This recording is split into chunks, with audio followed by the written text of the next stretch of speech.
사무엘상 8장에서 보겠습니다. 이 시간 구약 419페이지 우리 한 목소리로 8장 1절에서 3절까지 우리 한 목소리로 읽겠습니다. 사무엘이 늙음에 그의 아들들을 이스라엘 사사로 삼으니 장자의 이름은 요엘이요 차자의 이름은 아비야라. 그들이 브엘세바에서 사사가 되니라. 그의 아들들이 자기 아버지의 행위를 따르지 아니하고 이익을 따라 뇌물을 받고 판결을 굽게 하니라. 아멘. 오늘은 이스라엘 백성이 왕을 요구하는 그런 본문입니다. 왕 제도를 선택하는 것이 결국 이스라엘에게 유익이 아니라 여러 가지 해가 될 것이라고 말씀했음에도 불구하고 백성들이 사무엘의 말을 듣지 아니하고 자신들에게 왕을 달라고 얘기합니다. 그래서 왕을 달라는 그 이유가 자신들을 통치하는 것만이 아니라 자신들 앞서서 전쟁에 나가서 싸울 수 있도록 그런 왕을 세워달라고 이렇게 요구하는 이런 장면이 이제 8장에서 나오게 되고요. 9장에서는 이제 뽑기에 의해서 12지파 가운데 이제 사울이 뽑히는 이런 장면이 9장에 나오게 됩니다. 근데 뽑힐 때에도 다른 지파가 아니라 베냐민 지파가 뽑혀요. 근데 베냐민 지파가 뽑힌 것은 의미가 있죠. 왜 그래요? 우리 사사기 제일 마지막에 보면은 베냐민 지파가 남자 600명만 남고 다 죽잖아요. 그러니까 모든 지파 가운데 가장 미약한 지파예요. 지극히 약한 지파예요. 근데 그런 가운데서 하나님이 왕을 세워서 이스라엘을 다스리게 하시는 그런 모습을 이제 우리가 엿보게 됩니다. 지금은 우리가 사무엘상을 보고 있습니다만 사사 시대의 마지막 사사라고 볼 수 있죠. 이제 사무엘 사사이면서 동시에 선지자이면서 동시에 또 제사를 드리는 제사장, 이런 여러 가지 직분을 맡고 있는 그러한 사무엘에 관한 말씀을 살펴보고 있습니다. 그래서 하나님의 뜻이 아님에도 불구하고 왕을 세우도록 허락하세요. 그리고 허락하심 속에서 하나님이 내버려 두는 게 아니라 또 여러 선지자들을 보내시고, 더 나아가서는 진정한 참된 왕은 예수 그리스도 메시아 만왕의 왕이신 예수님 한 분밖에 없음을 그들로 하여금 이제 바라보게 하는 그런 모습을 우리는 이 왕의 제도를 통해서 이제 우리는 살펴볼 수가 있습니다. 자, 이런 가운데 오늘 말씀 크게 두 가지로 1절부터 9절까지는 왕을 요구하는 그런 이스라엘의 모습이 나오게 되고요. 10절부터 22절에서는 스스로 왕의 종이 되기를 구하는 이스라엘, 원할 뿐만 아니라 그들의 종이 되겠다는 거예요. 왕의 종이 스스로 이렇게 하는 장면이 오늘 이제 8장에 나옵니다. 먼저 우리 1절부터 5절에 보면 이스라엘 백성이 왕을 요구하는 그런 이유들, 표면적 이유들과 내면적인 이유가 두 가지가 오늘 본문에 나오고 있습니다. 먼저 우리 표면적 이유를 잠깐 보면 1절, 2절에 있습니다. 사무엘이 늙음에 그의 아들들을 이스라엘 사사로 삼으니, 이거예요. 사무엘이 나이가 많다, 이게. 그래서 사무엘의 영향력이 그만큼 약해졌다는 거죠. 그러니까 자신의 두 아들을 사사로 세워서 아버지가 가르쳐주고 또 성경에 기록된 율법에 따라서 이스라엘을 잘 통치한 것을 이렇게 위임하는 이런 장면이 지금 이제 8장 1, 2절에 나오게 됩니다. 장자의 이름은 요엘이고 차자의 이름은 아비야라. 이들은 브엘세바에서 사사가 되었다고 했는데, 이 사무엘이 사는 곳은 어디였죠? 4절에 보면 라마예요. 라마는 지금 이 갈릴리 바다와 사해 바다, 갈릴리와 사해의 그 중간에 이 위치한 도시입니다. 예루살렘보다는 북쪽이에요. 그래서 그 중간에서 이스라엘 전역을 갖다가 통치하고 다스리고 돌보고 있는 어떻게 배꼽에 해당되는 그런 지점입니다. 근데 반면에 브엘세바가 어디냐면은 최남단이에요. 브엘세바가 처음 명명 이름으로 붙여지게 된 이유가 아브라함과 그쪽 블레셋 지역의 그 왕가의 이렇게 맹세 서약을 맺게 됩니다. 서약을 맺어 가지고서 이제 아비멜렉과 이제 맺죠. 그래 가지고서 그 맹세의 우물이라는 뜻이 여기 부엘세바라는 장소예요. 그래서 아브라함이 거기서 기거했고 엘리야나 야곱이나 그들도 거기서 하나님 만난 장면으로 성경에 나올 정도로 부엘세바는 아주 유명한 동네예요. 근데 최남단이에요. 유다 지역으로 말한다면 제일 남단이에요.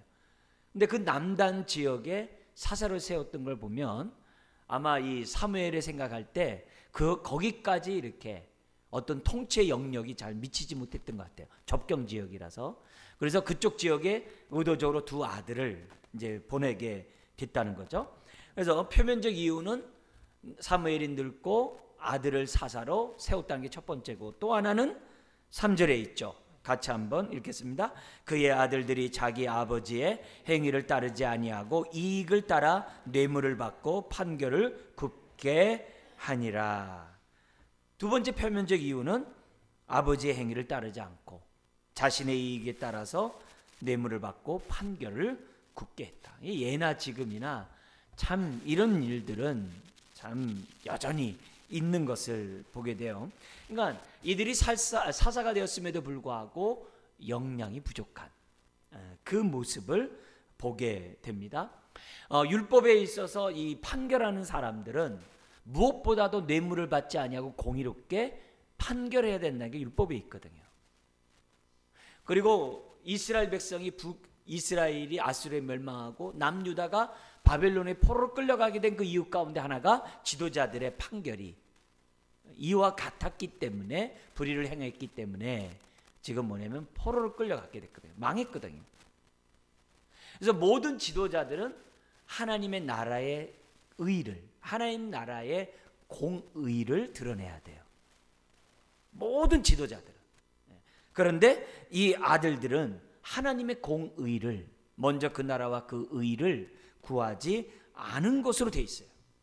그러니까 이런 표면적 이유 때문에 지금 뭐냐면 이스라엘 백성이 왕을 요구했다는 것을 오늘 이 8장은 설명하고 있어요. 그러니까 나름대로 백성들의 합당한 이유가 있는 거죠. 사사가 역량 부족이니까, 사사가 불의를 행하니까 우리에게 왕을 달라. 그러니까 사무엘 입장에서 볼 때 섭섭하지만 어찌할 수 없는 현실인 것을 우리는 이제 보게 됩니다. 자, 여기에서 우리들이 좀 먼저 우리 다른 이유를 찾기 전에 여기서 우리가 한번 말씀을 좀 교훈 삼을 게 뭐냐면, 사무엘이 자신의 아들들이 이럴 줄 몰랐을까? 이제 그 문제죠. 이런 의미에서 오늘 같은 이 본문을 보면은 지금 사무엘도 그들의 잘못에 책임이 있는 거겠죠. 이런 의미에서 우리가 막 너무나도 이렇게 딱 단도직입적으로 얘기하면은 사무엘을 섭하게 한 것이지만, 그래도 우리가 좀 나눠서 얘기해 본다면은 사무엘은 자식에게 하나님을 경외하는 교육을 제대로 시키지 못했다고 우리는 말할 수 있죠. 우리 사사기 마지막 그 결론 부분에 보면은 17장부터 21장까지 도덕적으로 종교적으로 타락한 두 가지 사건이 결론에 나와요. 그는 시기적으로 마지막이 아니라 사사시대의 대표적으로 하나님 앞에 악을 행했던 이스라엘의 두 가지 모습이 종교적 타락과 윤리적인 삶의 타락이거든요. 부도덕함이거든요. 그래서 우리 교회는 지금 20년 동안 새벽 예배 때마다 금요일날 하나님의 공의와 도덕성을 놓고 기도를 한다고. 왜냐하면 그 부분은 신앙생활에 있어서 너무나도 중요한 부분이기 때문에, 굉장히 중요한 거거든요. 그러니까 사사시대는 하나님 나라가 전혀 영향력이 없었다는 거예요. 하나님 나라의 통치와 다스림을 받지 않고 자기 속에는 옳은 대로 살았고, 그 원인은 하나님을 인격적으로 알지 않았다는 거였어요. 그게 사사기예요. 지금 이 사무엘상의 배경도 지금 뭐예요? 사사시대예요. 동일한 시대예요. 근데 그 마지막 결론에 어떤 얘기가 있었냐면은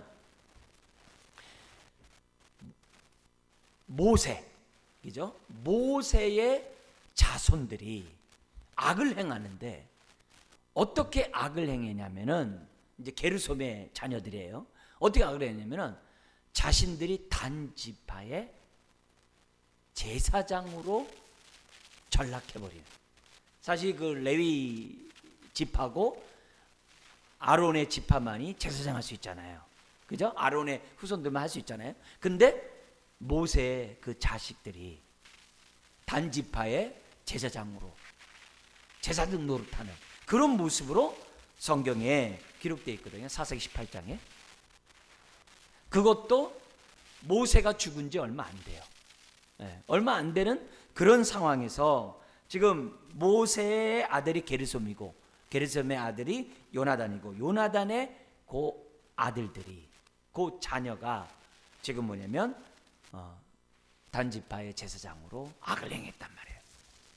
그러니까 그 시대가 그만큼 어떻게 돼요? 모세조차도 자식들에게 율법의 교육을, 하나님을 경외하는 교육을 못 시켰다는 것을 이제 보게 됩니다. 근데 나중에 이제 역대상 6장에 보면은 이 사무엘의 장자 요엘의 아들의 이름이 나와요. 아들의 이름이 나오는데 그 아들의 이름이 어떻게 나오냐면 솔로몬이 예루살렘 성전을 세운 다음에 그동안 회막에서 하나님을 섬겼던 사람들의 이름이 쫙 나와요. 그 가운데 이 사무엘의 아들 요엘의 아들이 하나님의 성전에서 뭐냐면 찬송을 맡은 자로 하나님을 섬긴 것으로 나오는 것을 보면은 이 아버지는 사사로서 끝난 다음에 그 자식들은 뭐예요? 본연의 그런 직분으로 돌아가가지고 하나님을 잘 섬긴 거로 그래도 자성이 안 될지 모릅니다만 어쨌든 찬송하는 자로 거기에 기록되어 있는 거 보면은 그래도 감사하죠. 왜냐면 찬송한 자로 하나님을 섬겼다 이런 거 보면은 잘한 거죠. 감사한 거죠. 왜냐면 기드원의 자식들은 그러지 못했거든요. 우리가 아시잖아요. 그죠? 사사기의 기드원의 자식들은 그러지 못했다는 우리가 아는 거 보면은 차라리 사사로 아닌 것이 다행이죠. 사사의 자녀가 아닌 게 다행인 거죠. 왜냐면 본래의 임무에 따라서 하나님을 찬양했다 했기 때문이라는 거죠. 그래서 오늘 이 메시지 속에서 우리가 알아야 될 것이 뭐냐면 우리가 신앙은 부모가 신 것을 먹었다고 자식의 이가 시지를 않아요. 그죠? 그렇게 말씀이죠. 하나님 말씀 있죠. 신앙은 개인적인 거거든요. 그래서 오늘 지금 먼저 믿은 1세대의 신앙인들은 다음 세대가 신앙을 가질 수 있도록 내가 애쓴 것보다 더 애써야 돼요. 왜? 내 후손이기 때문에, 나가 아니기 때문에. 그래서 성경에 보면은 정말 디모데와 같은 사람이 참 귀해요. 외할머니와 어머니의 신앙을 본받은 디모데와 같은 사람은 참 귀한 사람이에요. 많은 경우에 보면 모세의 자손도 그랬고 사무엘의 자손도 그렇고 많은 경우에 보면 그 자손이 부모의 신앙을 갖지 못할 때가 많아요. 우리 주일학교 아이들도 마찬가지죠. 1세대 부모의 자녀들이 교회에 나옵니다만 보통 심각한 문제가 아니거든요. 하나님의 은혜를 사모하고 하나님 말씀 가운데 살고자 하는 그런 아주 이렇게 간절한 그런 열정도 이런 것들을 우리 다음 세대 아이들이 갖기가 너무 어렵거든요. 쉬운 게 아니거든요. 그런 의미에서 부모나 교회는 우리의 다음 세대 아이들이 신앙을 잘 가질 수 있도록 정말 어떻게 보면 돼요? 눈물로 씨를 뿌리는 자가 기쁨으로 단을 얻는다는 것처럼 그만큼의 노력을 하지 않으면 저절로 신앙이 전수되지 않는다는 것을 저와 여러분들은 잊어서는 안 돼요.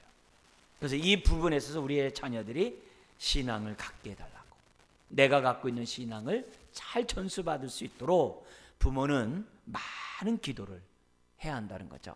자, 그러면서 두 번째로 이 자식이 뇌물을 받아 판결했다는 이 모습에서 우리가 한 가지 더 알 수 있는 게 있어요. 뭐냐?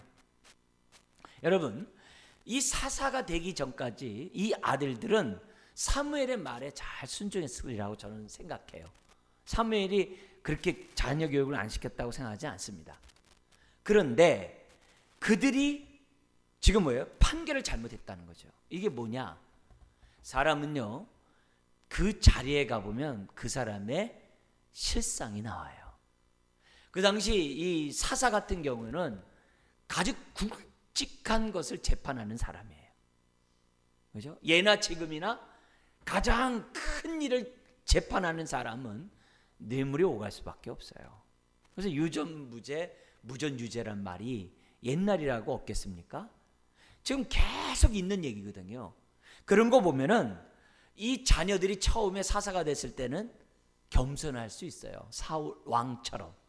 그러나 그 자리에 올라가서 돈을 주면서 한번 나 좀 살려달라고, 한번 나에게 유익하게 달라고, 그렇게 뇌물들이 오가다 보니까 이 사무엘의 두 아들이 타락됐다라고도 볼 수 있다는 거죠. 그죠? 왜냐하면 사무엘이 만약에 처음부터 뇌물을 가질 사람이 사사를 안 세웠을 거라고요. 근데 사사가 된 다음에 그들이 뇌물에 눈이 어둬서 깨어있지 못해서 뇌물을 받고 그릇된 판결을 했다라고 본다는 거죠. 그렇다면 오늘 저와 여러분도 마찬가지예요. 우리가 낮은 자에 있을 때는 나의 실상을 모를 수 있어요. 그러나 내가 대통령이 되고 내가 어떻게 돼요? 힘 있는 자리가 되고 어느 항공사에 내가 자제가 되면 어떻게 돼요? 얼마든지 내가 그들과 같이 횡포를 부릴 수 있는 여지가 있다는 것을 잊어서는 안 돼요. 그래서 우리가 그들에 대해서 우리가 뭐라고 얘기하지만, 손가락질하고 잘못했다고 얘기하지만, 동시에 저와 여러분들도 뭐예요? 동일한 죄성을 갖고 있는 사람이라는 것을 잊어서는 안 돼요. 그래서 어떤 그런 겸손할 수 있는 그런 자리를, 정말 이게 쉬운 게 아니거든요. 그 자리에 앉아서 자기가 공평하게 한다는 게 쉬운 게 아니거든요. 그래서 그런 의미에서 이 사무엘의 아들의 이런 변질, 잘못된 이 불의를 행하는 모습을 보면서 나의 모습을 보자는 거죠. 우리나라에도 이런 말이 있어요. 팔이 안으로 굽는다고. 그죠? 가재는 개편이라고. 이 말들이 그릇된 판결을 하게 하는 하나의 원인이 되거든요. 우리가 남이가, 이런 말 있잖아요. 우리가 남이가, 그게 다 뭐냐면 그릇된 판결할 수 있거든요. 더구나 돈 있어 보세요. 권력 있어 보세요. 얼마든지 그릇된 재판을 할 수 있는 것이 우리들이 살고 있는 현실이에요. 이런 시대에 하나님의 공의를 실현하는 저와 여러분들, 정말 하나님의 공의를 실현하는 대통령, 그런 자리가 될 수 있도록 우리는 기도해야 된다는 거예요. 그렇지 않으면 우리 끔찍한 대통령의 그 모습들을 지금 뭐예요? 보고 있는 거고, 끔찍한 우리 갑질의 기업인들의 모습을 볼 수밖에 없는 거예요. 그 모습이 새삼스러운 게 아니에요. 그 안에 하나님이 없는데 그렇게 겸손하다 있을 수 없거든요. 그런 의미에서 오늘 이런 모습에서 우리들이 깨어있고, 그리고 그런 권력에 있거나 그 정점에 있는 사람들을 위해서 우리들이 기도하는 이 시간이 돼야 될 줄 믿습니다. 그래서 첫 번째 이유가 표면적 이유가 나왔고, 그 다음에 우리가 내면적 이유는 뒤에 있습니다만, 내면적 이유를 얘기하기 전에 4, 5절 이런 상황이 벌어지자 4절 5절은 뭐냐면 이스라엘의 모든 장로, 12지파의 모든 장로겠죠. 모든 장로들이 모여가지고, 그죠? 라마에 있는 사무엘에게로 나아갔다는 거예요. 그러니까 이게 하루아침에 나간 게 아니겠죠. 무슨 지금까지 전화가 있는 시대가 아니기 때문에 이건 정말 한 곳에 나간다는 건 이건 몇 날 며칠 걸리는 그런 일이라고도 이제 볼 수 있는 거죠. 자, 그런 가운데 사무엘에게 나아가서 얘기합니다. 5절에 같이 읽어볼까요?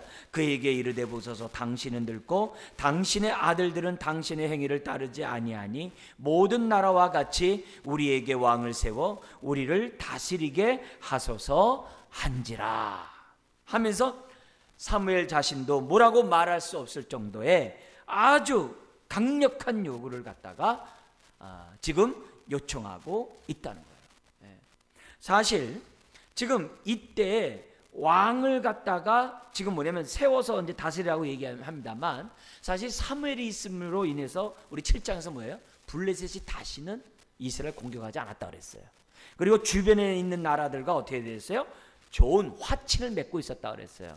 그래서 이스라엘 입장에서 볼 때 왕이 필요 없어요. 그만큼 하나님의 통치가 이루어지고 있고 왕 대신 하나님의 통치와 다스림이 잘 이루어지고 있기 때문에 그리고 사무엘 통해서 신앙교육을 받고 있기 때문에 사실 왕이 필요 없어요.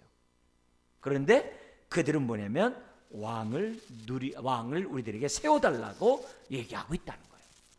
그러니까 이 모습 앞에 지금 뭐예요? 사무엘이 좀 섭섭했어요. 그래서 섭섭해가지고서 지금 뭐냐면 6절에 이렇게 얘기합니다. 우리에게 왕을 주어 우리를 다스리게 하라 했을 때 사무엘이 그것을 어떻게 했다고 그래요? 기뻐하지 아니하여. 기뻐하지 않았어요. 섭섭한 거죠. 이제 내가 나이가 먹었다고 나를 갖다 무시하는구나, 이렇게 생각할 수 있는 상황이에요. 그랬을 때 우리 하나님 앞에 이 사무엘이 기도를 합니다. 그러자 하나님이 그들의 내면적인 동기, 그들의 감춰진 동기를 갖다가 딱 얘기를 해줍니다. 표면적 동기가 아니라 내면적 동기를 얘기하죠. 뭐라고 얘기하냐면은 7절 8절 읽겠습니다. 여호와께서 사무엘에게 이르시되 백성이 내게 한 말을 다 들으라. 이는 그들이 너를 버림이 아니요 나를 버려 자기들의 왕이 되지 못하게 함이니라. 내가 그들을 애굽에서 인도하여 낸 날부터 오늘까지 그들이 모든 행사로 나를 버리고 다른 신들을 섬김같이 내게도 그리 하는도다. 그잖아요. 출애굽해가지고 시내산에 십계명을 막 받고 있는 그 순간에 산 밑에서는 송아지 우상을 만들었잖아요. 끊임없이 그들은 우상 숭배를 했잖아요. 사사시대는 더 말할 것도 없잖아요. 끊임없이 악을 행했던 그런 모습들이거든요. 그러니까 결국 이걸 통해서 뭐냐면 하나님이 사무엘에게 위로하면서 너가 아니라 나다. 너를 갖다 미워해서 하는 게 아니라 나를 버리고자 지금 왕을 달라고 한 것이다 하면서 그들의 뭐예요? 내면적인 이유를 갖다가 한다는 거죠. 그러니까 결국 그러면 이들이 왜 지금 어떻게 해야 돼요? 왕을 요구하느냐라는 그 메시지 속에서 뭐가 있냐면은 8절에 있는 것처럼 이 모든 행사를 나를 버리고 다른 신들을 섬김같이 내게도 그리하는도다, 이렇게 돼 있어요. 이러고 보면 그들의 동기가 하나님을 버리고 뭐 하자는 거예요? 여전히 우상 숭배를 하고 싶어하는 마음이 있다는 거예요. 자, 근데 이 우상 숭배가 뭐라고 했어요? 오늘날로 말하면 두 주인을 말하는 거거든요. 오늘날로 말하면 재물신을 말하는 거거든요. 성공을 얘기하는 거거든요. 부자를 얘기하는 거거든요. 그러니까 지금 7장에서 미스바에서 블레셋을 격퇴했을 때 상황도 사무엘이 뭐라고 기도했어요? 뭐라고 얘기했어요? 이스라엘 백성에 너희 안에 있는 우상을 버리라 그랬잖아요. 그러니까 백성이 바알과 아스돗 우상을 다 버렸다고 그랬잖아요. 그러니까 버렸다라고 얘기했습니다만 아직도 그들 마음속에서 뭐가 있는 거예요? 온갖 우상을 섬길 뿐만 아니라 섬기고 싶어하는 모습이 지금 8절에서 우리들은 엿볼 수가 있다는 거죠. 그러니까 결국 왕을 세우려고 하는 것은 자신들이 뭐예요?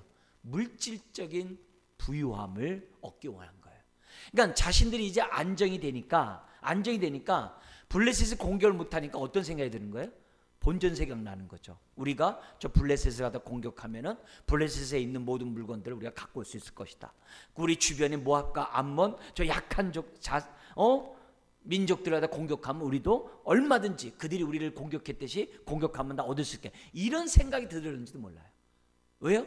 왕을 세워서 우리 앞서 싸우게 해달라고 얘기하는 걸 보면은 단순히 두려움의 문제만이 아니에요. 그러니까 이런 것들을 보면은 이들이 요구하는 것은 뭐예요?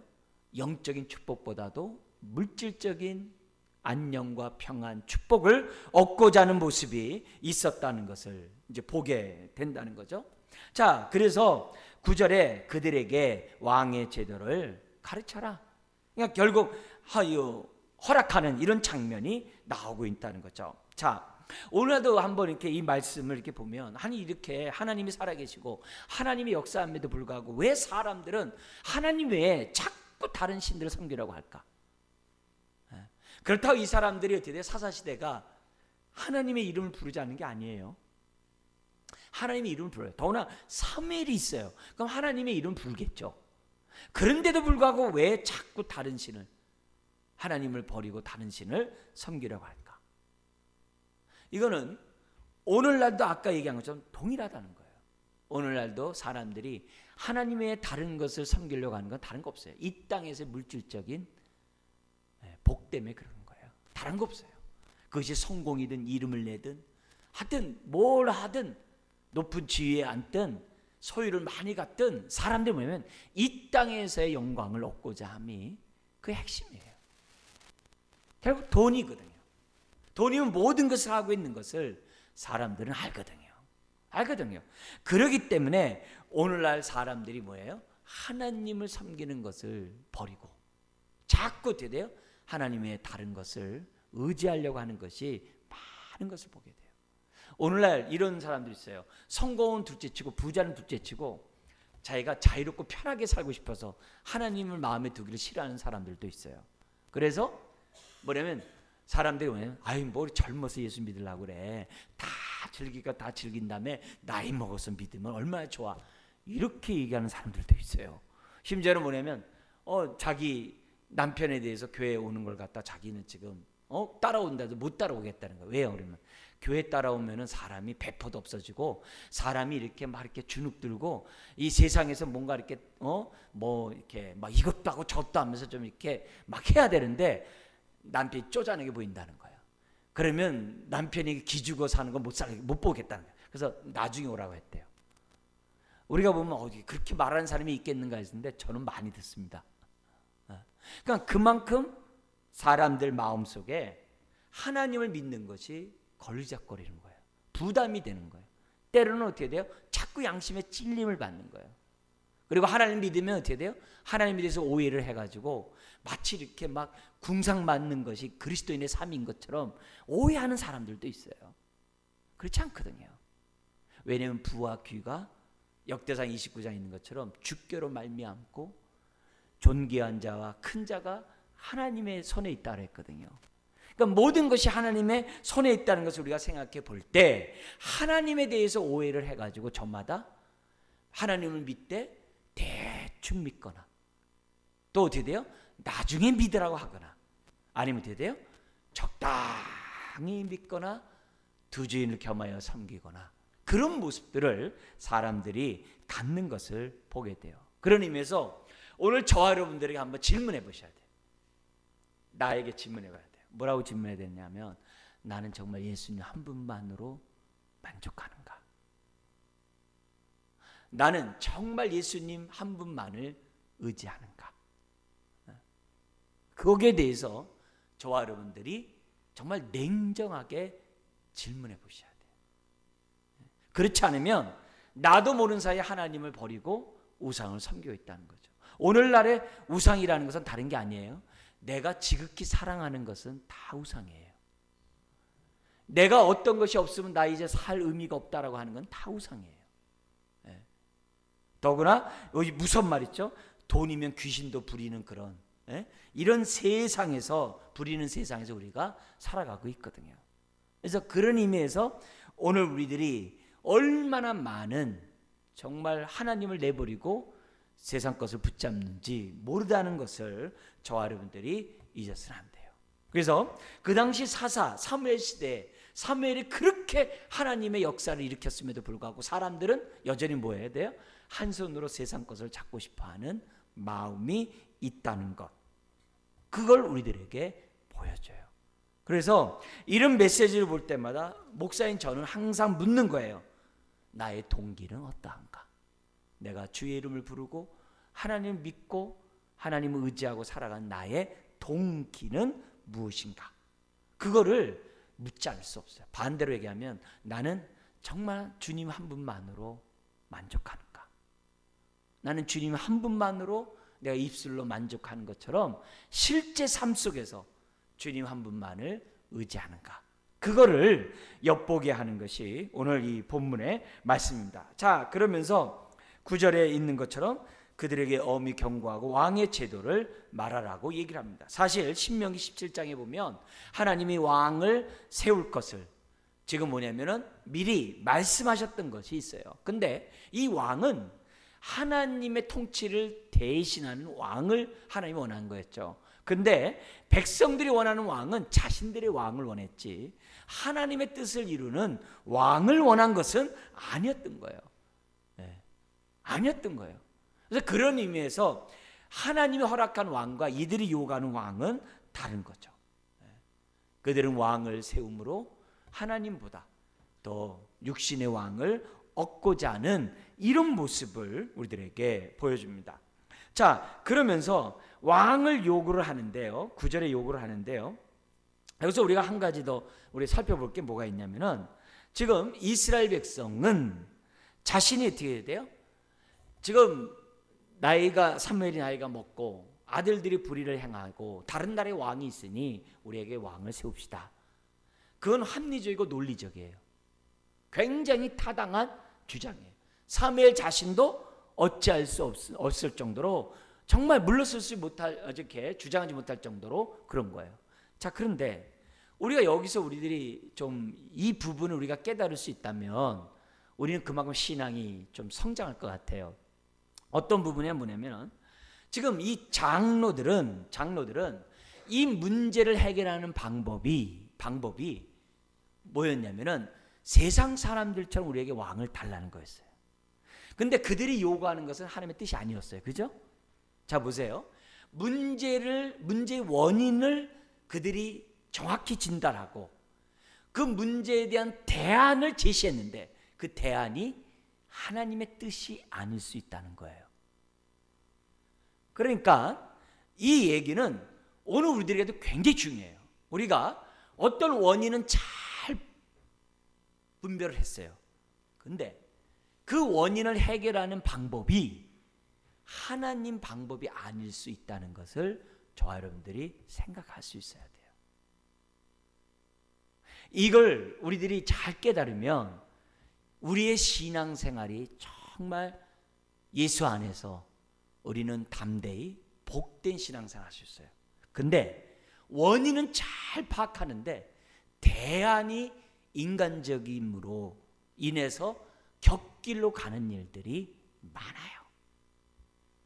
너무 많아요. 그런 일이 많아요.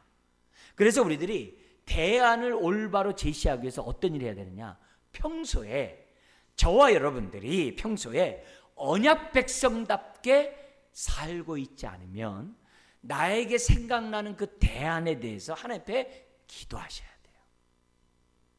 기도하셔야 돼요. 근데 평소에 언약 백성답게 살지도 않고 평소에 하나님의 뜻에 순종하지도 않고 평소에 하나님의 뜻 가운데 살아가지도 않는 사람이 원인을 알았다고 해서 거기에 따른 대안을 내가 제시한다고 해서 그것이 마치 하나님의 뜻이냐 생각하고 행동하는 일들이 너무너무 많아요.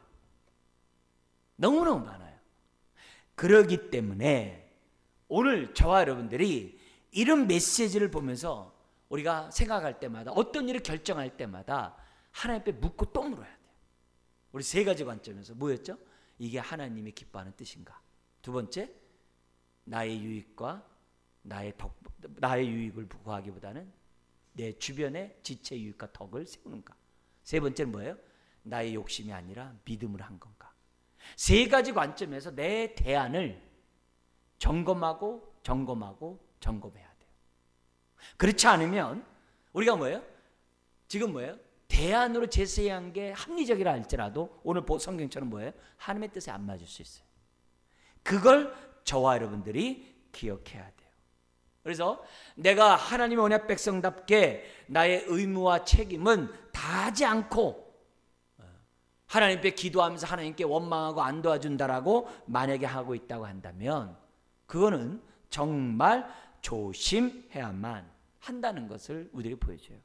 지금 우리나라에서도 뭐 국가적인 얘기 잠깐 얘기한다면 인권이라는 미명하에 헌법을 체결하는 데서 독소조항들이 많아요. 그래서 그 독소조항을 없애달라고 얘기를 하지만 지금 뭐냐면 인권이라는 미명하에 묵살당하고 있고 헌법에 그런 내용들이 막 들어가고 있는 지금 막 어떻게 될는지 모르지만 그 안에 초안으로 들어가 있는 현실이에요. 그래서 그런 인권이라는 것은 좋지만 인권이 닫혀서는 안 된다고 하지만 그 안에 반기독교적이고 비기독교적인 요소들이 들어가고 있다고 한다면 그것은 또 어떻게 돼요? 올바른 법제도라고 말할 수 없다는 거죠.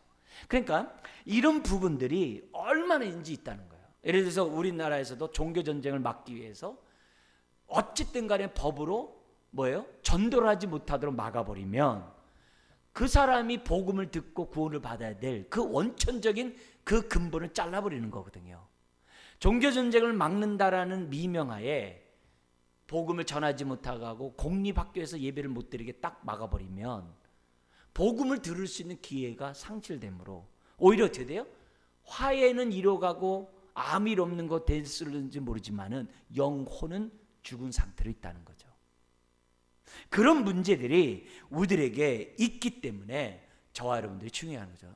통일 반드시 돼야 되겠죠. 그러나 복음 안에서 되는 것이 우리 뜻 아니겠어요? 근데 기독교를 말살하는 가운데 통일을 만약에 얘기한다고 한다면 그런 부분에서 우리들이 뭐예요? 보통 경각심을 갖지 않을 수가 없다는 거죠. 그래서 오늘 우리들도 마찬가지예요. 내가 어떤 어려운 일이 있을 때 그 원인을 내가 분별하는 건 좋은데 내가 그때 대안으로 제시하고 선택하는 그것이 항상 옳다고 생각하지 말라는 거예요. 오늘 이스라엘의 모든 장로들의 생각이 다 그렇게 옳다고 갔어요. 그러나 하나님 뜻이 아니었어요. 10명의 정탐꾼의 말을 듣고 이스라엘 전체가 다 끌고 갔어요. 그러나 그들의 생각이 옳지가 않았다 이 말이에요. 그들은 다시 애굽의 종로로 가자, 죽는 것보다 낫다 하면서 가려고 했지만은 그들의 생각은 하나님의 뜻이 아니었다는 거예요.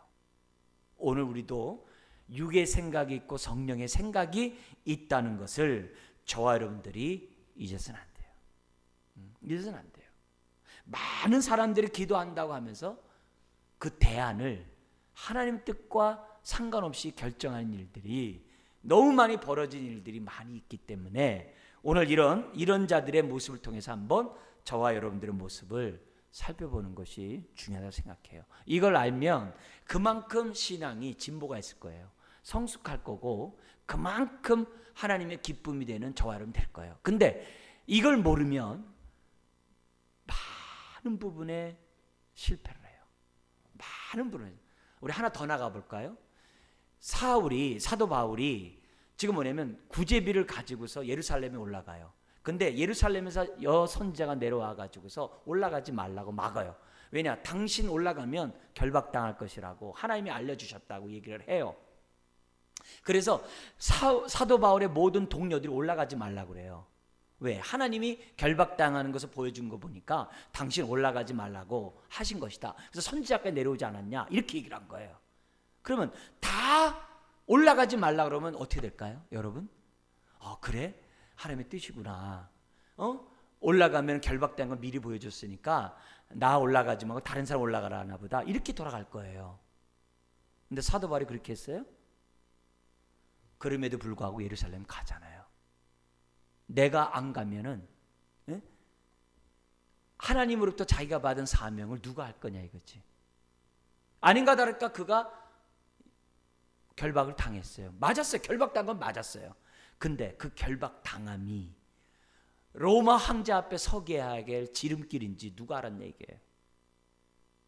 그걸 누가 알았냐 이게. 그러면 사도 바울은 어떻게 그런 결단을 하냐 이게. 여러 가지 원인을 볼 때 사도 바울은 올라가면 안 돼요. 다시 도망가야 돼요. 숨어야 돼요. 근데 사도 바울은 그 순간의 결단이 도망가는 게 하나님의 뜻인가? 아니면 어떻게 돼요? 올라가는 게 하나님의 뜻인가? 사도 바울은 기도했고 성령에 따라서 올라갔다는 거예요. 그렇게 다르단 말이에요. 그러니까 이런 부분에서 우리들이 어리석은 결단을 장로들처럼 하면 안 된다는 거예요. 그래서 항상 하나님의 뜻이냐, 지체의 유익과 덕을 세우냐, 내 안에 여기 나온 것처럼 내 동기가 어떤 얘기예요. 이게 굉장히 중요한 거예요. 굉장히 중요해요. 우리가 조금이라도 자신의 유익과 자신의 이름과 자신의 명예를 위해서 선택한다고 한다면 하나님 뜻보다 그건 아니라는 거죠. 아니라는 거죠. 그래서 10절에서부터 22절에 특별히 10절 18절에 보면은 왕정 제도를 사람들이 요구할 때 그 뭐냐면 어떤 폐단이 있는지를 먼저 정확하게 얘기를 해줍니다. 11절부터 18절에 있는 것처럼 여러분의 그 강의 안에 있는 것처럼 너희 자식들을 종으로 삼을 것이다. 그리고 너희 가장 좋은 것을 왕에게 주고 관리와 신하들을 위해서 세금을 다 바쳐야 될 것이다. 그리고 너희들이 많은 어려운 일들을 겪게 될 것이다. 너희 아들뿐만 아니라 너희 딸들도 종노릇하게 될 것이다. 그렇게 얘기를 해요. 그리고 너희들이 그렇게 이런 것들을 하면 하나님이 너희들이 왕을 버렸기 때문에 하나님이 너희를 도와줄 수 있는 근거가 없다. 그 18절이에요. 18절 같이 한번 읽겠습니다. 그날에 너희는 너희가 택한 왕으로 말미암아 부르짖되 그날에 여호와께서 너희에게 응답하지 아니하시리라 하니, 이 말은 무슨 말이에요? 만왕의 왕이신 하나님을 거절하고 인간적인 왕을 선택했으니 하나님이 너희들의 왕이 아니라 이거예요. 성경에 보면요, 왕이란 단어와 목자란 단어는 동의어예요. 같은 말이에요. 여호와는 나의 목자시니, 그 다른 말로 뭐냐, 여호와는 나의 왕이시니, 같은 단어예요. 그러니까 너희들이 하나님을 목자로 모시기로 싫어했으니까 너희는 하나님의 양이 아니라는 그런 장면이라는 거예요. 그래서 이 말은 하나님의 뜻대로 살지 않는 기도는 응답이 없다는 그런 교훈과도 연결되어 있다는 거죠. 자, 이들은 나라의 국방이 하나님 손에 있다는 걸 몰랐던 거예요. 무기가 그들을 지키고 군사가 지킨 것으로 생각한다는 거예요. 하나님이 그들을 지켜주셨는데, 그렇죠? 그들은 몰랐다는 거죠. 그래서 이걸 통해서 제사장의 나라가 뭐로 전락되는 거예요? 인간적인 왕의 나라로 전락해버린 거예요. 제사장 나라가, 영적인 제사장 나라가 육적인 왕의 나라로 타락해버리는 그런 장면이 오늘 이 본문에 나오게 되고, 왕을 세움으로 막대한 세금과 경비와 노력이 들어갈 수밖에 없는 거예요.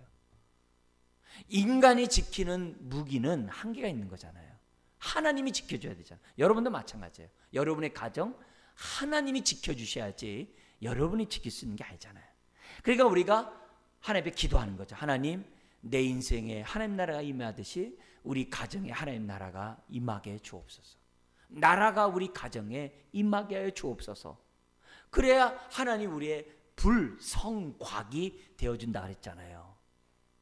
그 부분에 대해서 우리들이 정확하게 우리가 믿고 행동하는 것이 굉장히 중요한 거예요. 결국 이스라엘 사람들은 단기적인 육신의 유익을 얻기 위하여, 유익에 눈이 멀어서 지금 어떻게 돼요? 하나님의 분깃을 정말 누리지 못하는 끔찍한 일을 겪게 되고, 또 단기간의 유익을 얻고자 했지만 결국 어떻게 돼요? 왕의 종이 되는 끔찍한 일이 그들에게 나타나게 됐다는 거죠. 그래서 이렇게 세운 이 왕이 나중에 사울왕도 교만하게 되고 결국 타락하게 된 것을 우리는 알고 있거든요. 그러니까 이런 걸 보면은 사무엘의 자녀들이나 사울왕이나 똑같아요. 이스라엘의 왕들 보면 다 똑같아요. 그만큼 그 자리에 있으면 하나님의 뜻에 어긋나고 탐욕의 종이 된다는 것을 보여주게 된다는 거죠. 우리 마지막 19절부터 22절에 잠깐 보면은 백성들이 왕의 제도를 원하는 그 이유와 하나님의 대답이 이렇게 나오고 있는데요. 우리 19절, 우리 한번 19절 20절 읽겠습니다. 백성이 사무엘의 말 듣기를 거절하여 이르되 아니로소이다. 우리도 우리 왕이 있어야 하리니 우리도 다른 나라들 같이 되어 우리의 왕이 우리를 다스리며 우리 앞에 나가서 우리의 싸움을 싸워야 할 것이니이다 하는지라. 결국 이 백성들은 전쟁에 대한 두려움, 더 나아가서는 이웃 나라들에게 어떻게 돼요? 어떻게 무력으로서 그들의 어떤 것들을 뺏어오려고 하는 그런 모습이 있다는 걸 봐요.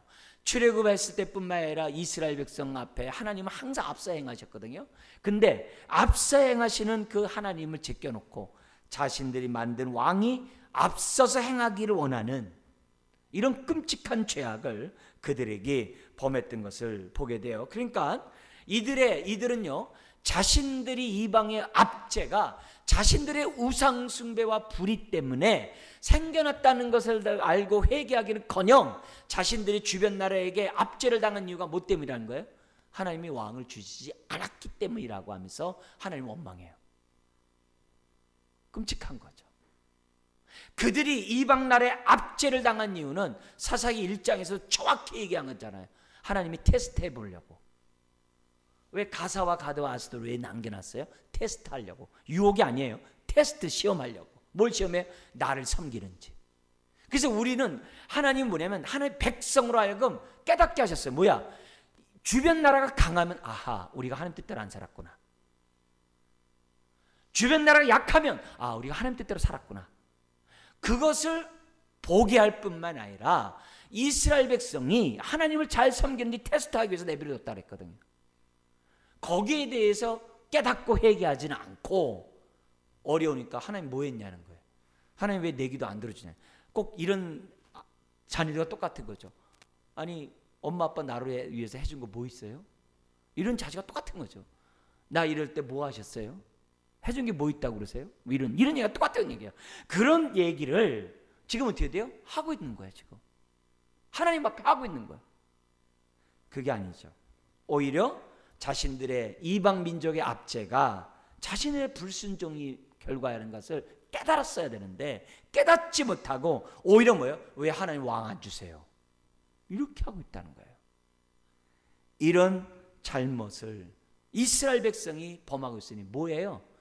사무엘이라는 선지자가 그렇게 말씀을 가르쳐서도 그냥 소의 귀에 경일게 해요. 듣지를 못해요. 한쪽 귀로 듣고 한쪽 귀로 흘러버리는 거죠. 그러자 21절 22절 이렇게 얘기합니다. 사무엘이 백성의 말을 다 듣고 여호와께 아뢰매 여호와께서 사무엘에게 이르시되 그들의 말을 들어 왕을 세우라 하시니 사무엘이 이스라엘 사람들에게 이르되 너희는 각기 성읍으로 돌아가라 하니라. 이거 보면 장로들 있잖아, 답을 들을 때까지 진치고 있었던 것 같아요. 네. 돌아가라 이렇게 얘기하니까 이제 결국 이제 하나님이 왕을 세우는 것을 봐요. 자, 읽어보면 하나님이 양보를 했다고 해서 그게 하나님의 뜻은 아니겠죠. 그러나 양보를 하셨습니다만 하나님은 하나님 나름대로 또 어떻게 돼요? 역사를 하시죠. 그래서 사울왕이 왕이 되도록 하나님이 간섭하는 그 모습으로 이제 나오게 됩니다. 오늘 우리의 국가적인 문제와 연관해서 생각해 봅니다만 우리 대한민국의 평화와 안녕은 우리가 얼마만큼 하나님 앞에 서느냐 서지 않느냐에 달려있음을 우리는 잊어서는 안 돼요. 국방력이 나라를 지키는 것이 아니라 저와 여러분들이 깨어서 기도하고 하나님을 경외하고 우리들의 삶이 하나님의 나라의 공의를 실현할 때 이 나라는 안전하게 되어 있다는 거 기본적으로 저와 여러분들이 기억했으면 좋겠어요. 그러면서 마지막 한 가지 하고 마치겠는데요. 여러분 사무엘같이 이렇게 신실하고 충성되고 사무엘같이 하나님의 뜻대로 살고 그의 말씀이 하나도 땅에 떨어지지 않았던 사람이 누구예요? 없죠.